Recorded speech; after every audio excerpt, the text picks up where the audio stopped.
Hace unos momentos ustedes me hicieron algunas preguntas que a mí me gustaría que los diputados que forman la bancada del PRI y tienen una gran experiencia, tanto en temas económicos como en temas internacionales, puedan hacer los comentarios.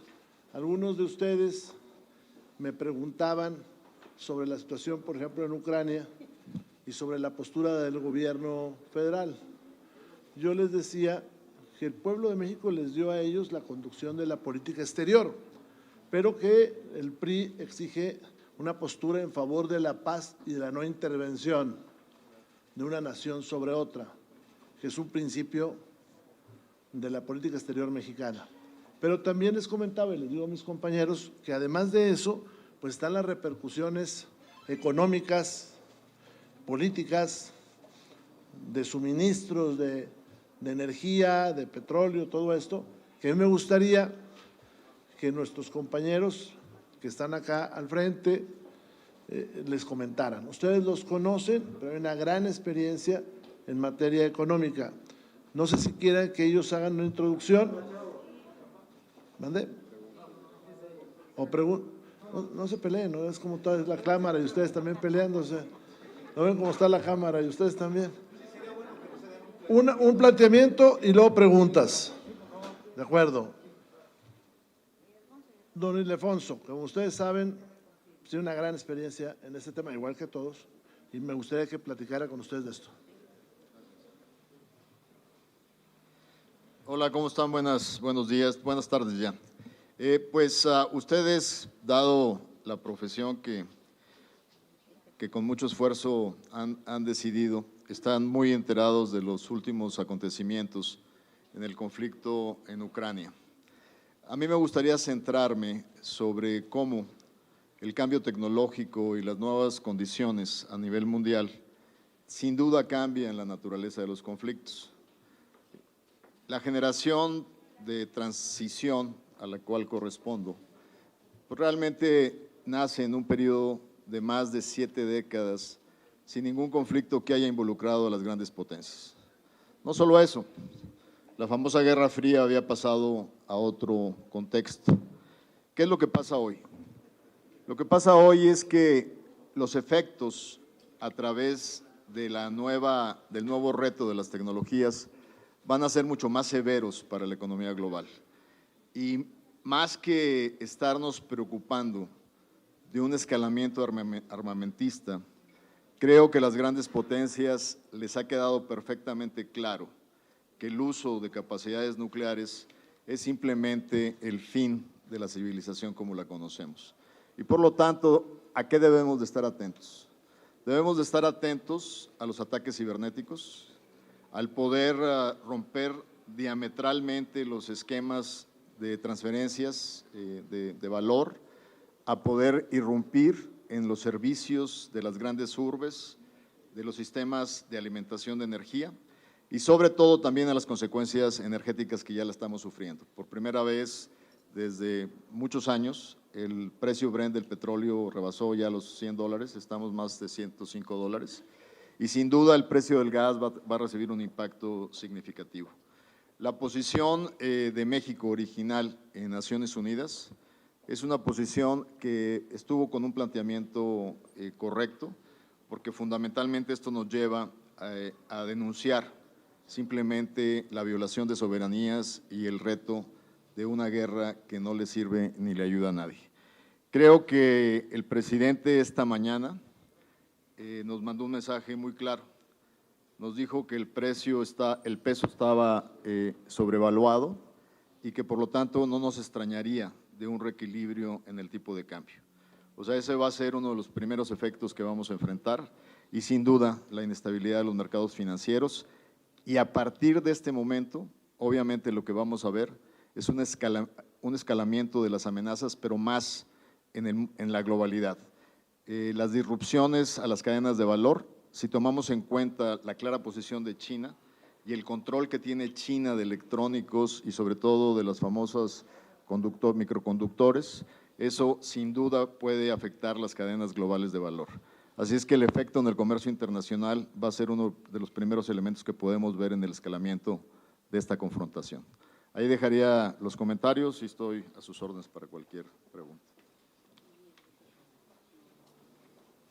Pues por mi parte, por supuesto, abundar en lo que ya señalaba el diputado Ildefonso Guajardo, sin duda, primero, y lo que decía nuestro coordinador, México siempre ha tenido una política de solución pacífica de las controversias y, por supuesto, de la no intervención. El papel fundamental que está realizando nuestro país como integrante del Consejo de Seguridad, sin duda tendrá que continuar, pues tratando de buscar una solución pacífica ante lo que ya hemos observado desde las primeras horas del día, desde las primeras horas en la noche de ayer y lo que ha transcurrido a lo largo de este día. Decía el diputado Ildefonso con gran razón que habrá consecuencias sobre todo inmediatas en carácter económicas, muchas de ellas ya las hemos visto, como es precisamente el petróleo que ha superado, como se ha dicho, ya más de $100 por barril por primera vez en 7 años, la bolsa, todas las bolsas del mundo ya cayeron en picada este jueves, la bolsa de Moscú interrumpió los intercambios durante las primeras horas, la bolsa de Nueva York también abrió con fuertes caídas y todo esto sin duda en un mundo global pues impacta absolutamente a todos los habitantes del planeta y a las economías del mundo. Por supuesto, quizá las primeras consecuencias se observarán en los temas energéticos, por lo que aquí hemos apuntado. Habrá otras, como puede ser la industria armamentista. La OTAN seguramente y sus integrantes tendrán que incrementar sus presupuestos al respecto. Y bueno, estamos frente a la realidad de que concluya una nueva configuración geopolítica en lo que implica Europa del Este. Sabemos de los antecedentes de lo que esto ha representado primero en Crimea y hoy pues es muy sensible lo que esto representa, también por las consecuencias de los desplazamientos que están ya teniendo muchos de la gente de Ucrania, que puede dar una nueva ola de migración también y de refugiados a lo que implica Europa Occidental. Nuestro país, y aunque efectivamente estamos territorialmente muy lejos, eso no nos exime de que habrá consecuencias, sobre todo como aquí se ha señalado, pues en los temas económicos y por supuesto en los temas relacionados con los aspectos del gas. No podemos olvidar que muchos de nuestros insumos siguen siendo a partir de la importación del gas y que en ese sentido, pues hoy se vendrá a acrecentar probablemente la escalada de inflación que hemos tenido ya desde el año pasado y que en estos últimos meses pues se ha arreciado teniendo la inflación más alta de los últimos 20 años. Estamos a sus órdenes para cualquier comentario. Pues si van a hacer preguntas. Quiere decir que ustedes respaldan la postura que está tomando México ahorita frente al conflicto y si el gobierno tendrá que cambiar el modelo económico que está ahorita implementando para pues, evitar que este incremento del precio del petróleo impacte más a la inflación y tendría que suspender algunas obras que están haciendo como el Tren Maya y etc. Mira, También podría incluir en la reforma energética. ahora platico con ustedes, Pepe Yunes. Yo lo que le quería decir nada más de entrada. Anoche nuestro presidente Alejandro Moreno fijó una postura del partido que nosotros obviamente respaldamos, avalamos y además nos da una guía, que es una exigencia para la paz en el mundo y la no intervención de una nación sobre otra. Esa es la postura de nuestra dirigencia nacional y es la postura que nosotros tenemos.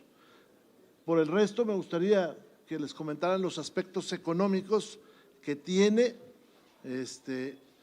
este conflicto armado, que obviamente no es por ir por un territorio, sino subyacen temas energéticos, de geopolítica, de estrategia de unas y otras naciones. Gracias, coordinador, y muy oportuna la pregunta. En primer lugar, siempre serán más cosas que lamentar ante un escenario bélico que las que se puedan encomiar. Como ya lo comentó aquí el diputado Guajardo, la diputada Alcalá, quizás las grandes repercusiones en este nuevo esquema bélico van a ser tecnológicas, energéticas y financieras.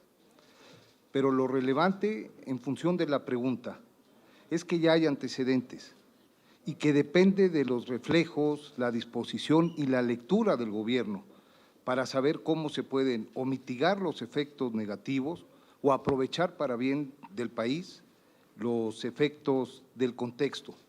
Si ustedes recuerdan, frente a la conflagración del siglo pasado, de la Segunda Guerra Mundial, el papel que juega el país le significó el inicio del milagro mexicano. Gracias a la Segunda Guerra Mundial, México pudo empezar a afianzar su desarrollo estabilizador y tasas de crecimiento por muchas décadas. El grave problema es que este gobierno quiera utilizar la receta de hace más de 120 años en un contexto que no es el mismo. Lo que sigue siendo el mismo hilo conductor es la necesidad de un gobierno que sepa leer cuáles son las ventajas, que sepa aprovechar las circunstancias, que no hay referentes con los cuales se puedan replicar y que de alguna forma implique la posibilidad de aprovechar su rol en este nuevo entorno. Ojalá que el Gobierno de la República tenga esos reflejos, esos conocimientos y esa lectura.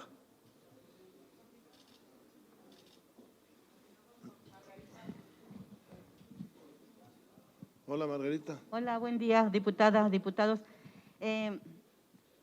Diputado Moreira, ¿cuál sería la participación que ustedes ven de la ONU ante este conflicto? Porque vemos que los llamados que hace es como los exhortos que hace la Cámara de Diputados al Ejecutivo Federal, nadie los atiende. Entonces, en este conflicto, México tiene pues a Juan Ramón de la Fuente, que pudiera pues ahí tener una participación brillante, ¿no? En este llamado que pudiera hacer la ONU a los involucrados en el conflicto. Y también si esperarían sensibilidad por parte del gobierno federal para que se tomen precisamente estas medidas y no traje de soslayarla o de mimetizarlas de que todo está bien y que el Banco de México y todos los organismos que aquí hay para evitar esta crisis que de por sí ya existe. Entonces, ¿qué van a hacer? Sobre todo con lo del precio del petróleo, porque sí exportamos, pero también importamos más de lo que se lleva al exterior. Gracias. A ver, empezaría por la segunda y luego le pediría a don Augusto que nos comentara, él tiene una gran experiencia internacional, que nos comentara sobre la participación de la ONU y otros organismos internacionales. Hoy el secretario general de la ONU también en su cuenta de Twitter fijó una posición muy interesante, le dijo, por el bien de la humanidad regrese usted sus tropas, señor Putin, le puso. Eso muy temprano, a tiempo de nosotros. Empezaría por lo segundo y lo que dijo don José Yunes. México tiene que tocar el rol que a las y los mexicanos les corresponda en el contexto de que nosotros siempre queremos la paz en el mundo. Y ahí Pepe Yunes le dice, tiene que tener el gobierno la inteligencia para leer los tiempos y para leer el futuro del mundo. Y entonces actuar en atención a los intereses nuestros, no de otras naciones, los nuestros. Eso fue, digamos, que lo que nos dice don Pepe Yunes. Don Augusto, un comentario. Bueno, pues le agradezco yo a nuestro coordinador la oportunidad que me da de hacerles varios comentarios sobre este tema.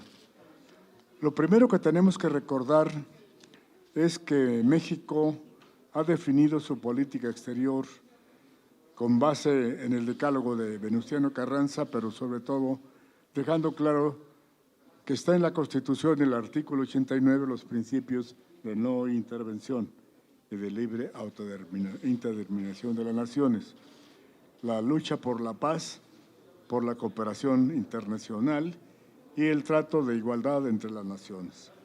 Y bueno, en este caso, la situación que prevalece en Europa Occidental, en esta invasión que de hecho están realizando los ejércitos rusos a Ucrania, pues hay que advertir varias cuestiones. La primera, que efectivamente el PRI como partido histórico estableció como uno de sus principios esenciales, pues no solamente estos que acabo de mencionar, sino que además sus gobiernos participaron de manera importante, pues no solamente en la redacción de las Cartas de las Naciones Unidas y de la OEA, sino aparte en la importancia que tuvo México para lograr que China se integrase al Consejo de Seguridad.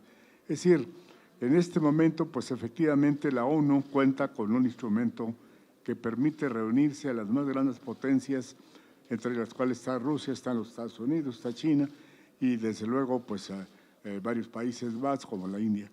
Pero esto es importante porque efectivamente el organismo internacional, la ONU, cuenta con un organismo que está encargado de contribuir para mantener la paz, para buscar la negociación entre los países en conflicto y hacer prevalecer los principios que acabamos de mencionar. Sin duda alguna que este antecedente es importante porque acuérdense que fue justamente nuestro partido, el presidente López Mateos, quien propuso el Tratado de Desnuclearización de América Latina.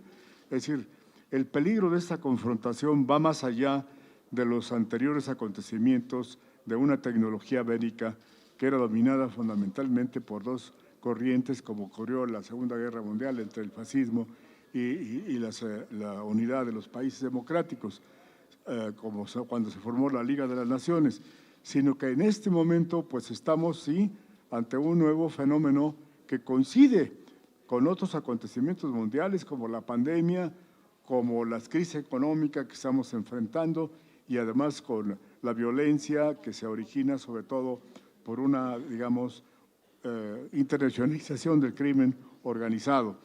Todos estos fenómenos, además de la migración, pues nos muestran que estamos en un mundo cuya complejidad esta generación pues seguramente tendrá que enfrentar pues fundamentalmente con las únicas armas que poseemos, que es el arma del derecho.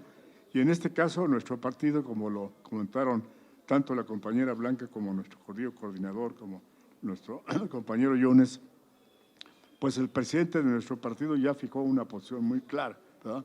Posición clara que corresponde a nuestra tradición y a nuestro compromiso histórico de mantener no solamente la paz, sino la solidaridad con los pueblos del mundo para mantener vigente el principio de respeto a su soberanía y a la intervención. Gracias.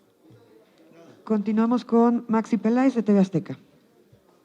Hola, a mí me gustaría saber, digo, más allá de que el gobierno pueda adelantarse a los acontecimientos en el mundo, y mencionaba usted, diputado Moreira, también que debe pues estar pendientes para defender los intereses de México. Y en estos intereses, creo que el interés de todos los que estamos aquí y los que nos puedan ver, es precisamente ¿qué recomiendan? ¿Qué debe de hacer el gobierno para evitar un impacto a los hidrocarburos? Porque digo, esa es una parte muy importante que a todo mundo le va a pegar. Entonces, si hay alguna visión de qué es lo que puede hacer el gobierno federal en ese sentido, tomando en cuenta que, bueno, hemos tenido ya, como decía el diputado, pues otras guerras y que han impactado a todo el mundo. Yo le voy a pedir aquí a don Ildefonso que nos haga el comentario. Como ustedes saben, fue secretario de Economía en un tiempo donde teníamos muy buenos resultados económicos. Entonces, don Ildefonso. Fundamentalmente, esta mañana el presidente apuntó hacia temas de energías hídricas. De acuerdo a lo que hemos venido estudiando, gracias al Parlamento abierto, nuestras capacidades hídricas son relativamente limitadas y dada la necesidad del empuje de la industria, sin duda hay un tema de fondo. Y ese tema de fondo nos ilustra siempre las crisis, dónde están nuestras deficiencias estructurales. El no haber dado la capacidad a la industria petrolera nacional de poder explotar las grandes reservas de gas que tenemos en el norte y de habernos tardado tanto en generar lineamientos específicos, nos tiene en una situación de dependencia en materia de gas. Y en esto tenemos que ser muy claros. Hay una parte adicional en este proceso, donde, siguiendo esta línea de la paz y la no intervención, tenemos que dejar claro que aquí hay alguien que está cruzando la frontera. Aquí hay alguien que está invadiendo una nación. Y entonces, lo que tenemos que tener muy claro es cuáles son las alianzas geopolíticas en donde está México sentado. No podemos engañarnos hacia adelante. Con respeto a nuestros principios, pero con firmeza, porque para mantener la paz necesitamos ser muy claros sobre el derecho internacional.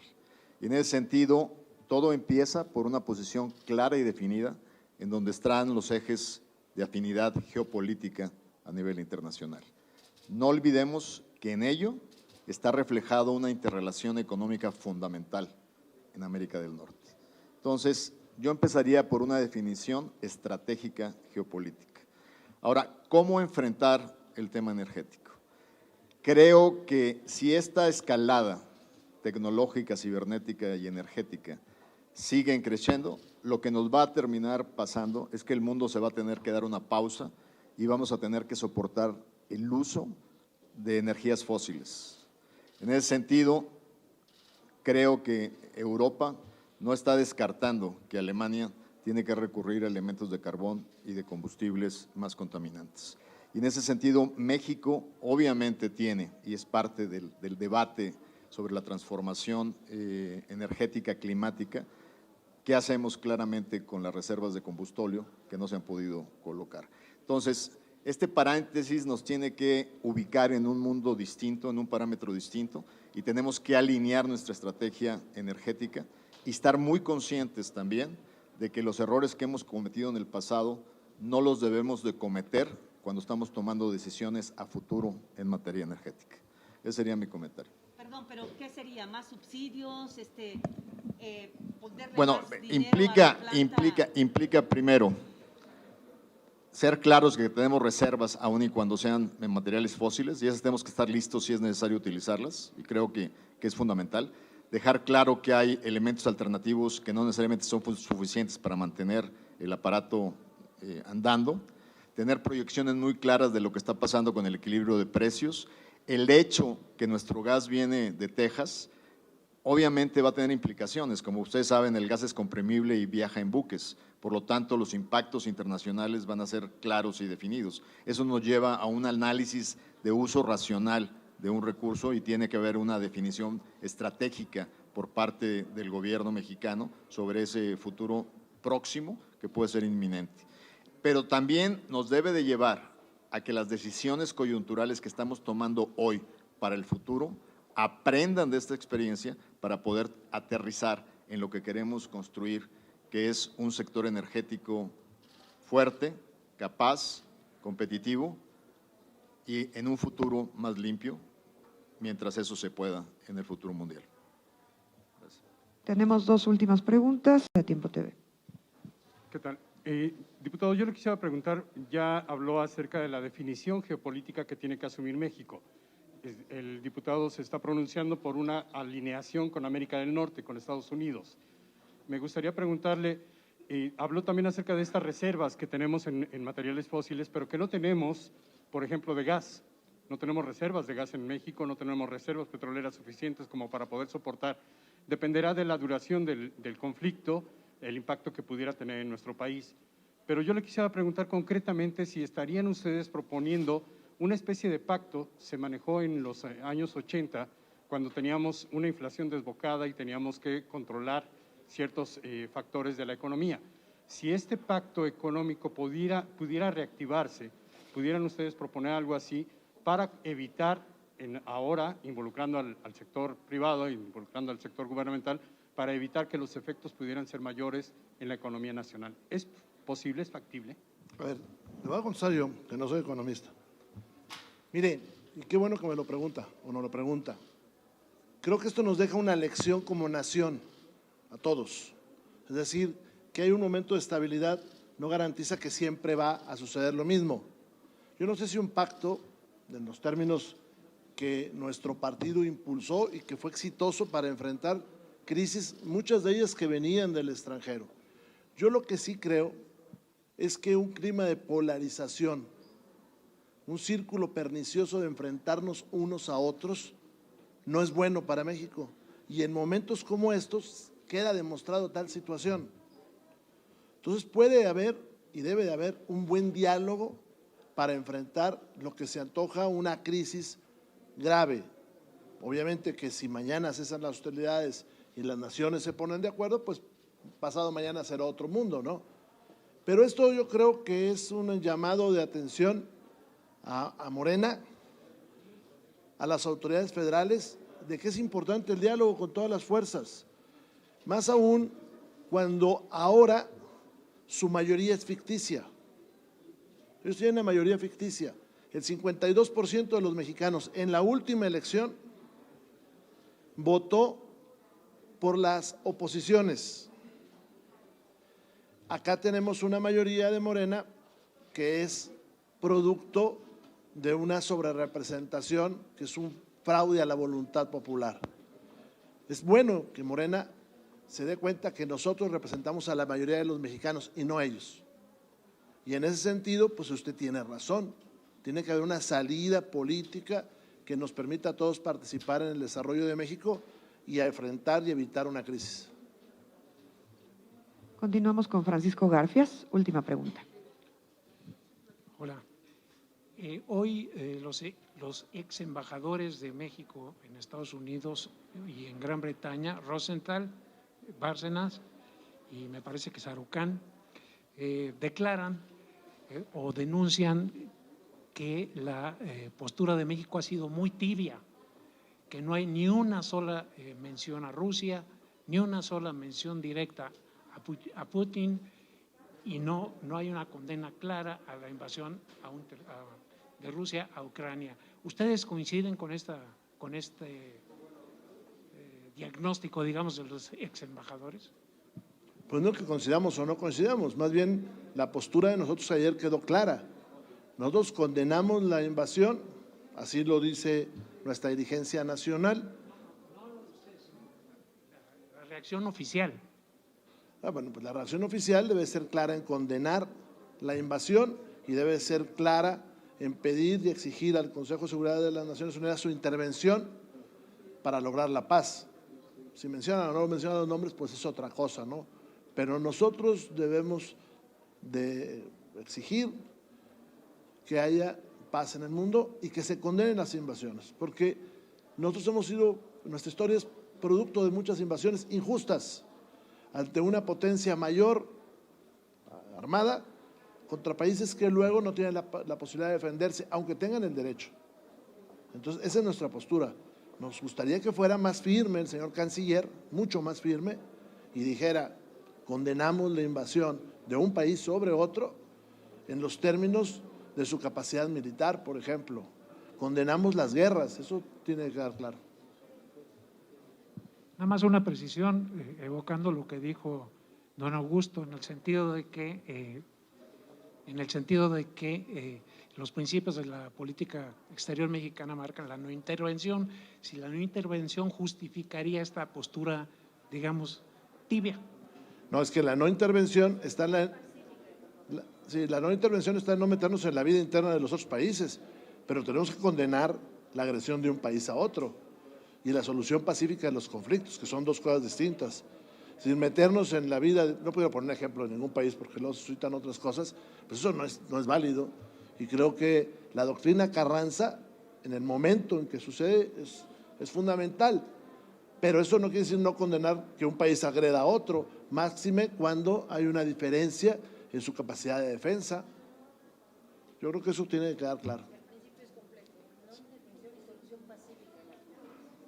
Ya lo dijo acá la ex embajadora en Colombia, el principio es completo. El principio es completo, es no intervención y solución pacífica de las controversias. O sea, necesitamos leerlo de manera integral.